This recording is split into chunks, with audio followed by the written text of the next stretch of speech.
Shri Lakshmi catering Tirupati యోగమాల మీకు ఒక order వచ్చింది మనకి ఈరోజు 100 మెంబర్స్కి 12 గంటలకే ఫుడ్ కావాలన్నారు. 25 కిలోమీటర్స్ వస్తుంది ఇక్కడికే మేము డెలివరీ ఇస్తున్నాము.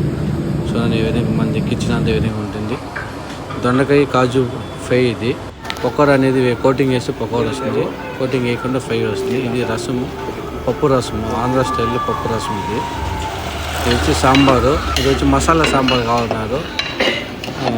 పచ్చినిపప్పు, ఉద్దిపప్పు, ధనాలు, జీలకర్ర అన్నీ వేయించుకునేసి పొడి కొట్టుకుని మసాలా సాంబార్. ఇది గుత్తొంకాయ, ఆంధ్ర గుత్తొంకాయ. ఇది స్పైసీగా కావాలన్నా స్పైసీగా చేసినాము. ఇది వెజ్ బిర్యానీ. 100 మెంబర్స్కి మేము 7 kg చేసినాం బాస్మతి రైస్. ఈ విధంగా స్లోగా కలుపుకుంటే తర్వాత ఒక 20 minutes దమ్ పెట్టిన తర్వాత దమ్ ఓపెన్ చేసిన తర్వాత ఈ విధంగా దమ్ ఓపెన్ చేస్తే ఈ విధంగా వస్తుంది రైస్. రోజు ఎంత బాగా వస్తుంది, కలర్ కానీ వెజిటేబుల్ అన్నీ ఉన్నాయి. ఇది ఆలు క్యారెట్ ఫ్రై. ఇది తాలింపు ఆయిల్ వేసుకుని ఆవాలు, జీలకర్ర, ఉద్దిపప్పు, పచ్చిమిరపకాయ వేసుకుని తర్వాత ఆనియన్ తెల్లగా వేసుకుని బాయిల్ చేసుకుని ఇది ఉల్లగడ్డ పైన శనగ పొడి చల్లేసి ఈ విధంగా వస్తుంది. మీకు ఏమన్నా క్యాటరింగ్ ఆన్లైన్ కాల్ చేస్తే ఫుడ్ అయినా ఎలాంటి ఐటమ్ అయినా చేసి మీకు డెలివరీ చేస్తాం. Thank you.